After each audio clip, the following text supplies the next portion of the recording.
সাতটা বদগুণ যার মধ্যে থাকবে, যে নারীর মধ্যে থাকবে, সেই নারীর অবস্থান হবে ইহুদি নারীদের মতো। ইহুদি নারীরা জান্নাতি না জাহান্নামী? জাহান্নামী। ইহুদি নারীদের বৈশিষ্ট্য হচ্ছে 1 নাম্বার আন্নানা, অর্থাৎ বেশি বেশি চাই, এরকম কিছু মহিলা আছে না? এটা দাও, এটা দাও, এটা দাও। এটা লক্ষ্মীপুরে নাই। লক্ষ্মীপুরে আছে? এই ফরিদে আপনারটাও এরকম নাকি? আচ্ছা আচ্ছা। নাম্বার 2 হলো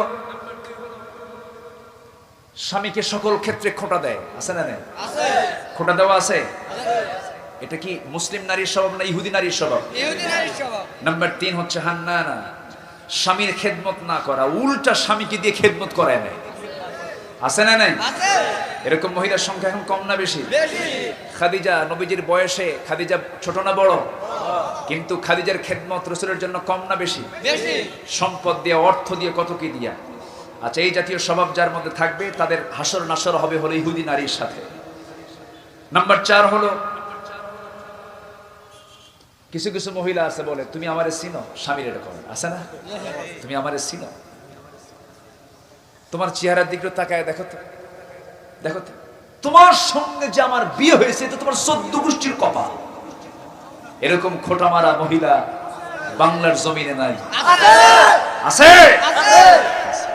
এই সমস্ত মহিলাদের হাসর হবে ইহুদি নারীর সাথে। জোরে বলি নাউজুবিল্লাহ। এরপর স্বামীর পছন্দের গুরুত্ব না দেওয়া, স্বামী যেটা পছন্দ করে তোমার এটা পছন্দ হলো নাকি, এরকম আছে না? আছে। এটা উচিত না, এটাও ইহুদি নারীদের স্বভাব। নাম্বার 6 হলো স্বামীকে হারাম ইনকামে বাধ্য করা। আছে না? অমুকের বাড়িতে এত কিছু থাকে, তোমার কিছুই নাই, যাও কামাই যেমন কইরে হোক করে নিয়ে আসো। আছে না? আছে।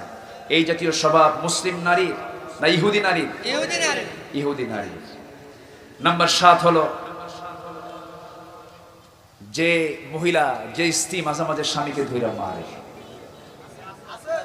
এটা লক্ষ্মীপুরে নাই?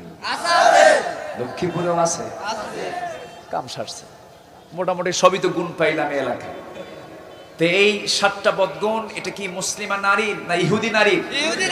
এই 7টা বদগুণ থেকে আল্লাহ পাক এলাকার মাদেরকে হেফাজত করুন। আমিন। জোরে বলি আল্লাহুম্মা আমিন। সুবহানাকাল্লাহুম্মা আশহাদু আল্লা ইলাহা ইল্লা আনতা আস্তাগফিরুকা ওয়া আতুবু ইলাইক।